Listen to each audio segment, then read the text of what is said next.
First हमने firewall configure कर दिया, तो दो मोस्ट वाइडली जो चीज़ें हैं वो कॉन्फ़िगर करने पड़ते हैं। उसमें से एक है डीएनएस और दूसरा एनटीपी, दोनों रिक्वायर होते हैं। ठीक है, तो डीएनएस क्या है? डोमेन नेम सिस्टम या डोमेन नेम सर्वर, ये इसका एब्रिविएशन है।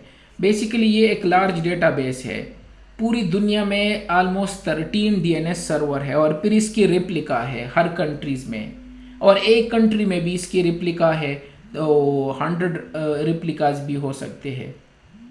अगर मैं यहाँ पे जाके तो वो 13 डीएनएस सर्वर आपको शो करा देता हूँ, और हम अपना लोकल डीएनएस भी कॉन्फ़िगर करते हैं। अगर मैं यहाँ से सर्वर भी स्टार्ट कर दूँ, मेरे पास अगर सर्वर 2012 है तो लोकल डीएनएस भी शो करा देता हूँ क्विकली। तो जब आप इस वेबसाइट पे जाते हो, ये है वो 13 डीएनएस सर्वर जो पूरी दुनिया में है। ठीक है, ये पूरी दुनिया में है, और ये 13 डीएनएस सर्वर को उन्होंने ए से लेके एम तक नंबर दी है। ए बी सी अगर ये काउंट कर दो तो ये 13 डीएनएस सर्वर बनते हैं। फिर हर डीएनएस सर्वर की रेप्लिका है। ये सारे कहाँ पे है? सपोज अगर डी में जाके तो इसकी 149 रेप्लिका है इस डीएनएस सर्वर के। इसमें हर कंट्री में है, इंडिया है, सिंगापुर है, यूएसए है, ब्राज़ील है, सब कंट्रीज़ में इसके फिर रेप्लिका है। इसी तरह इसकी हर कंट्री में फिर रेप्लिका है। तो जब भी आप कोई नाम रजिस्टर करते हो तो वो सारे डीएनएस में चले जाते हैं।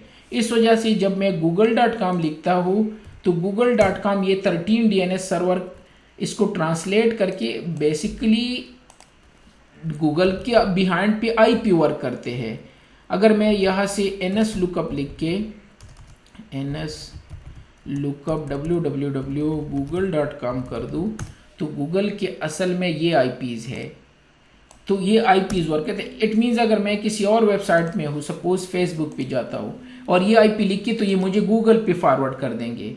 तो पहले यहाँ पे आया, अब फेसबुक से मैं अगर ये आईपी लिख दूँ और एंटर कर दूँ, ये मुझे गूगल पे ले जाएगा। तो नेम टू आईपी और आईपी टू नेम, ये कन्वर्जन काम है डीएनएस का, क्योंकि ह्यूमन को नाम क्विकली याद होते हैं रादर दिन फ़ोन नंबर। अब अपने फ़ोन नंबर किस तरह सेव किया? मेरा नाम आपने लिखा होगा कि पालो अल्टो टीचर या लिखा होगा अहमद सऊदी अरब, कुछ भी लिखा होगा, आई डोंट नो, लेकिन कुछ ना कुछ दिया होगा। अगर आप वैसे नहीं देते तो वो आप रिमेंबर नहीं कर सकते। कितने फ़ोन नंबर आप रिमेंबर कर सकते हो? हार्डली, क्योंकि ये ह्यूमन नेचर नहीं है। तो डीएनएस हमारे हेल्प करता है कि बाई छोड़ दो इस आईपी को। अब आप किसी को कहो कि 216 239 381 20 पे जाके सर्च कर दो, गए आप पागल हो? सिंपल कहो कि google.com पे जाके चेक कर दो। ये काम हमारे लिए कौन करता है? DNS, domain name system. तो जब आप मेरे फ़ोन के नंबर सेव कर लेते हो ना, ये फ़ोन बुक की तरह है। तो जब आप मेरा नाम पे क्लिक करते हो, बेसिकली वो फ़ोन नंबर डायल होता है। सेम इसी तरह जब मैं google.com लिखता हूँ तो बिहाइंड वो आईपी वर्क करते हैं, लेकिन वो इन 13 डीएनएस सर्वर में जाके चेक कर लेते हैं, क्योंकि गूगल जब आप वेबसाइट ओपन करते हो उनको रजिस्टर करना पड़ता है, या GoDaddy या इनसे। जब आप डोमेन हायर करते हो तो सेम दो डोमेन नेम सेम नहीं हो सकते। अब google.com के थ्रू एक और डोमेन ओपन नहीं कर सकते, वो कहेंगे कि ये ऑलरेडी है डीएनएस में। तो ये काम कौन करता है? ये डीएनएस करते हैं। अब ये तो 13 डीएनएस सर्वर हो गए। डीएनएस हमें पता है ये यूडीपी पे काम करते हैं और 53 पोर्ट को ये यूज़ करते हैं। सिंपल ये से है, ठीक है। और ये हमें चाहिए ताकि हम रीचेबल हो एक जगह तक। ए से लेके एम तक ये सर्वर होते हैं, लेकिन हम अपना भी डीएनएस बनाते हैं। हर कंपनी में इंटरनल डीएनएस भी होता है। ये तो ओवरऑल डीएनएस 13 डीएनएस सर्वर है। और अगर आप लोकल डीएनएस में जाते हो ना, अगर मैं यहाँ से लोकल डीएनएस में जाके शो कर दूँ तो ये 13 डीएनएस सर्वर वहाँ भी होते हैं। 1 2 3 4 5। अच्छा, ये भी एक्सपायर है।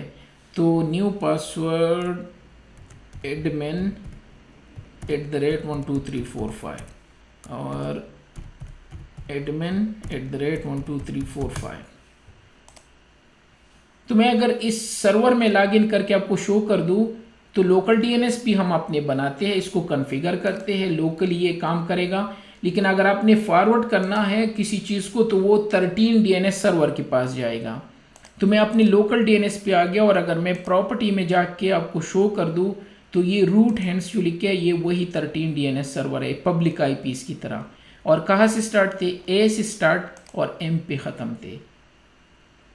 तो हमारे लोकल में फॉरवर्ड लुकअप जोन होता है और रिवर्स लुकअप जोन होता है। तो ये नाम है और ये इसकी आईपी है, और रिवर्स में ये आईपी है और ये इसका नाम है। तो हर डीएनएस में दो चीज़ें वो रखते हैं। जिस तरह आपने मेरा नाम सेव किया है तो फ़ोन नंबर भी है और नाम भी है, दोनों लाजिम है। तो जब आप एक पे डायल कर लेते हो तो दूसरा आपको स्क्रीन पे आएगा, सेम चीज़ें है। तो ये 13 डीएनएस भी इसी तरह ये सारे रिकॉर्ड रखते हैं। अब आते हैं कि इनके जो ये रिकॉर्ड होते हैं ये क्या क्या हो सकते हैं। तो ये 13 डीएनएस सर्वर में एक ए रिकॉर्ड होता है। ए रिकॉर्ड IPv4 के लिए होता है। तो यहाँ पे ये ए रिकॉर्ड है और इसके साथ ए लिखा होगा, इसको हम पॉइंटर भी कहते हैं। तो अगर मैं फॉरवर्ड में जाके आपको शो कर दूं तो ये ए लिखा है, क्योंकि आईपी एड्रेस इसका 192.168.1.1 है। अगर मैं IPv6 का बना दूं, ये जो है न्यू होस्ट ए का या 4 टाइम ए का, तो अगर मैंने बना दिया SRV, कौन सा है मेरे पास सर्वर, SRV है। तो अगर SRV का बना दूं और IP में क्या दूं 1000:1 कुछ, तो ये अब इसको क्या शो करेंगे 4 टाइम ए, क्योंकि ये IPv6 है। तो IPv6 के लिए 4 टाइम ए है और IPv4 के लिए 1 टाइम है। तो ये एक होता है रिकॉर्ड किस चीज़ में, डीएनएस में। ए होता है IPv4 के लिए और 4 टाइम ए होता है IPv6 के लिए। फिर इसमें एक और नाम आपको डीएनएस में मिलेगा सी नेम, जिसको हम कैनोनिकल नेम कहते हैं या इसको हम निक नेम कहते हैं। जिस तरह और बंदे का जिसका इसका निक नेम सेम है लेकिन इसका नाम कुछ और है। तो गूगल का भी असल नाम कुछ और है, वो है forsafesearchgoogle.com, लेकिन हम इनको अपनी एलियस से जानते हैं और ये एलियस कुछ भी नहीं है, निक नेम है। तो उन्होंने अपना निक नेम डीएनएस में रखा है google.com। तो वो तो मैं भी कर सकता हूँ। मैं अपने सर्वर का नाम यहाँ से लिख दूंगा, ये है सी नेम या एलियस। कैनोनिकल नेम मैंने कहा मेरा जो निक नेम है वो www है, और मेरी बिहाइंड जो आईपी है, मेरा एक्चुअल जो राउ है वो क्या है, ये सर्वर है। ठीक है, रख दिया। तो अब www से आप पिंग करोगा कोई तो काम करेगा, क्योंकि आपने एलियस लिखा भी है, एलियस या सी नेम। जिस तरह गूगल का भी अपना नाम ये नहीं है, उसका तो एलियस सी नेम यही है। तो एक एंट्री हम ये भी कर सकते हैं सी नेम के। एक और एंट्री भी हम डीएनएस में कर सकते हैं मेल एक्सचेंज के लिए, ईमेल के लिए, MX के नाम से। तो जब हम यहाँ पे जाते हैं और राइट क्लिक करके, तो यहाँ पे मेल एक्सचेंज का होगा, एक्सचेंजर MX, तो वो भी करते हैं। और इसी तरह दो चीज़ें आपको बाय डिफ़ॉल्ट मिलेंगे, नेम सर्वर जो डीएनएस में मिलेगा, ठीक है, और एक मिलेगा स्टार्टअप अथॉरिटी SOA। ये दो चीज़ें आपको बाय डिफ़ॉल्ट मिलेंगे। ये स्टार्टअप अथॉरिटी जो ये सिटिंग की रिकॉर्ड रखते हैं डीएनएस के। तो स्टार्टअप अथॉरिटी मेरा यहाँ पे होगा, ये पहले वाला स्टार्टअप अथॉरिटी। तो मैंने इसको ओपन करके चेक कर दिया। अच्छा, इसमें रिफ्रेश इंटरवल डीएनएस का और इसका सीरियल नंबर क्या है, एक्सपायरी क्या है, टाइम टू लीव क्या होगा, ये सारी रिकॉर्ड डीएनएस से रिलेटेड जो है ये रखते हैं। तो इसको स्टार्टअप अथॉरिटी कहते हैं। और एक नेम सर्वर है जो इसकी मेन चीज़ें रखते हैं कि मेन सर्वर क्या है, इसका फुली क्वालिफाइड डोमेन नेम और इसकी एक्चुअल आईपी क्या है। अब आप इसकी जितनी कॉपी बना दो, कितनी चीज़ें कर दो, वो अलग है, लेकिन ये इसका नेम सर्वर है। मीन्स इसका सेम का अपना नाम सेम कुछ और होगा, तो वो मैं लिख दूंगा नेम सर्वर में कि इस बंदे का फुल नाम ये है, चाहे अब ये आप किसी नाम से पुकारो इसको, निक नेम से। तो ये रिकॉर्ड डीएनएस में होते हैं। ठीक है, ये था। अब ये स्टोरी मैं इसलिए बता रहा हूँ कि डीएनएस करता क्या है। अब आते हैं मेन पर्पस कि आपको ये आता हो या ना हो, उससे मेरा कोई लेना देना नहीं है, सिर्फ जस्ट ओवरव्यू दे रहा था। तो डीएनएस हर चीज़ में आपके काम आएगा। आपका इंटरनेट पे जाना है, काम नहीं करेगा। कुछ चीज़ें नेम टू आईपी कन्वर्ट करने, चीज़ें काम नहीं करेंगे। और ये सेम इशू हमें आएगा पालो अल्टो फायरवॉल में, जब हम इनको अपग्रेड करेंगे या इसको अपडेट करेंगे या इसको कुछ भी, तो उसके लिए हमें डिवाइस पे जाना होगा और यहाँ से सर्विसेज में जाना होगा, सेटअप और सर्विसेज, और इस गेयर आइकन पे क्लिक करके मुझे ये अपडेट्स कहाँ से लेंगे, ये है अपडेट पालो अल्टो network.com। तो ये क्या है, ये तो डोमेन नेम है। तो डोमेन नेम, जब भी जहाँ पे डोमेन नेम हो तो हमें डीएनएस चाहिए ताकि मुझे कन्वर्ट करके वहाँ तक पहुँचा सके, और उसके लिए मुझे क्या चाहिए, डीएनएस चाहिए। तो अगर आप ये कॉन्फ़िगर नहीं करोगे और मैं यहाँ से ट्राई कर दूँ कि अपने आप को अपडेट करूँ, चलो ट्राई कर लेता हूँ। मैं यहाँ पे अगर आके डायनामिक अपडेट्स पे आके चेक नाउ एक्सक्यूज मी, ये कहेगा कि यार मैं कहाँ जाऊँ, दैट्स इट, कुछ भी नहीं दे रहा है। और बात इसकी सही है, वो जा रहा है यहाँ पे डोमेन नेम पे, कोई इनको हेल्प करने वाला नहीं है कि ये अपडेट पालो अल्टो नेटवर्क है क्या, और उसके लिए मुझे चाहिए डीएनएस। तो मैं गूगल का लिख देता हूँ और दूसरा 1.1 लिख देता हूँ, जो कि एक और फास्टर डीएनएस सर्वर है। इस वजह से ये मुझे चाहिए, और ये पूरी स्टोरी मैं इसलिए मांगा था कि ये डीएनएस है क्या। अब अगर मैं इसको ओके कर दूँ तो अब मेरा मसला सॉर्ट आउट हो गया। तो जब भी मैं ऑपरेटिंग सिस्टम को अपडेट करूँगा तो वो डीएनएस के पास जाके इसकी चेकअप करेंगे और मुझे वहाँ तक ले जा सकेंगे। इसी तरह बाकी चीज़ें या बाकी डीएनएस आगे हम एक और टॉपिक में भी करेंगे, वो हमें रिक्वायर होता है, और इसको कमिट करके ये चेंजेस अप्लाई कर दो। ये था पहला रिक्वायरमेंट इसके लिए। सेकंड मसला है एनटीपी का। अच्छा, यहाँ तो कुछ खास नहीं था। अगर मैं इसको क्लोज करके, तो डीएनएस कॉन्फ़िगरेशन में क्या था, अपडेट सर्वर की कहाँ से चीज़ें अपडेट करने हैं। फिर लिखा है वेरीफाई अपडेट सर्वर आइडेंटिटी, कि जहाँ से आपने अपडेट करने हैं तो वो वेरीफाई कर दो कि जेन्युइन है या नहीं है। फिर यहाँ पे लिखा है डीएनएस सर्वर्स, कितनी आपकी डीएनएस सर्वर है। मैंने कहा फर्स्ट डीएनएस 88 है, दूसरा सेकेंडरी ये है, और ये fully qualified domain refresh time interval है, हर 30 सेकंड के बाद ये चेक करेंगे, और ये टाइम आउट है। अगर इनको नहीं आ रहा है इसके बाद तो ये टाइम आउट शो कर देंगे। प्रॉक्सी सर्वर हम बाद में करेंगे, और ये डीएनएस प्रॉक्सी भी अलग टॉपिक है। तो ये सिर्फ डीएनएस की डिटेल थे जो हमने एंटर कर दिए, सिंपल सा था।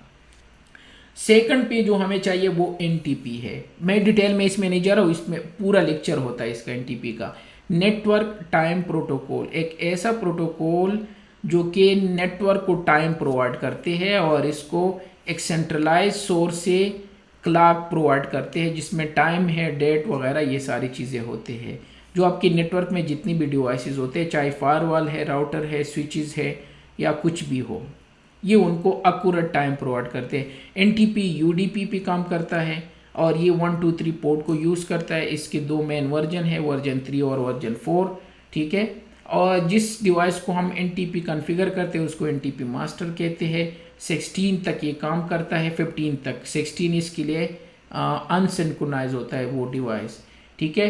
तो इट मीन्स हमें एक्यूरेट टाइम भी चाहिए, लॉग्स के लिए, ट्रबल शूटिंग के लिए, बहुत सारी चीज़ों के लिए। अगर आपका टाइम गलत है तो चीज़ें अथेंटिकेट नहीं होते, सर्टिफिकेट काम नहीं करते, डिवाइस एक्टिव डायरेक्टरी से अथेंटिकेट नहीं होते, आपके ब्राउज़र काम करना स्टॉप कर लेते हैं अगर आपका टाइम सिंक्रोनाइज ना हो।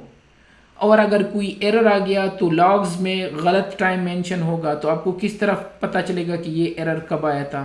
तो इट मीन्स एनटीपी जो है वो पूरी नेटवर्क को एक ही टाइम प्रोवाइड करेगा, और इसी तरह कोई इशू नहीं आएगा हमें। और अगर इशू आ भी गया तो टाइम पे सारी चीज़ें कनेक्टेड है, तो हम इजीली इसको ट्रबल शूट कर सकते हैं। तो सेकंड पे हम इसी जगह पे आएंगे, डिवाइस में, सेटअप में, सर्विसेज में, और सर्विसेज पे क्लिक करके सेकंड टैब है एनटीपी का, ताकि हम इसको एक्यूरेट टाइम प्रोवाइड कर सके। मेरे केस में मैं यहाँ पे सऊदी अरब का अप्लाई कर लेता हूँ, जो जहाँ पे है वहाँ पे अप्लाई कर सकते हो। तो मैं यहाँ पे लिख देता हूँ एनटीपी सऊदी अरब।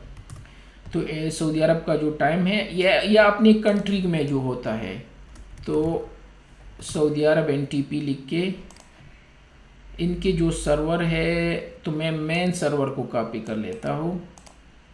और इसको यहाँ पे NTP। इसी तरह सेकेंडरी पे नॉर्मली हर ऑर्गेनाइजेशन में अपना इंटरनल होता है, और ये लिख के अगर अथेंटिकेशन इस पे है तो अप्लाई कर दो, अगर इंटरनल है नॉर्मली अथेंटिकेशन भी होता है, और ओके करके इसको कमेंट चेंजेस कर दो, ठीक है। और यहाँ से शो NTP डिटेल के क्या होता है, एक कमांड जिसमें फुल हम देख सकते हैं, ये शो NTP। तो यहाँ से आप वेरीफाई कर सकते हो ये अभी तक NTP नॉट सिंक्रोनाइज, और यूजिंग लोकल क्लॉक, क्योंकि मैंने अभी अप्लाई किया और कमेंट चेंजेस भी नहीं किए, अभी हो गया। तो अब अगर हम चेक करें शो NTP को, तो यहाँ से हम इनको चेक कर सकते हैं, अब अप्लाई हो गया। और इसी तरह ये टाइम इनका सिंक्रोनाइज करेंगे सऊदी स्टैंडर्ड टाइम से, तो NTP ना सिंक्रोनाइज, क्योंकि ये टाइम लगता है इनको सिंक्रोनाइज होने में। और ये कह रहे हैं कि फ़िलहाल रिजेक्टेड, जहाँ पे ये जाना चाहता है pool.ntp.org हमने ये लिखा था, अगर आपका इंटरनल हो तो वो अप्लाई करके और थोड़ी देर बाद ये सिंक्रोनाइज हो जाएगा, और इसका जो टाइम है ना वो एक्यूरेट हो जाएगा। जो कि मैंने कहा ये इम्पोर्टेंट है कि अगर आपका डेट जो है वो गलत है तो बहुत सारे इश्यूज आ सकते हैं, और ट्रबल शूटिंग में भी, ठीक है। तो ये था, यहाँ से हमने ये कर दिया। यहाँ से शो NTP से वेरीफाई कर सकते हो, शो क्लॉक मोर से आप देख सकते हो कि आपका टाइम क्या है, और डैशबोर्ड से भी चेक कर सकते हो, जो मैं अभी आपको ले गया, तो वहाँ से भी ये वेरीफाई कर सकते हो। तो ये दो छोटी सी चीज़ें हैं, लेकिन ये मस्ट रिक्वायर हो।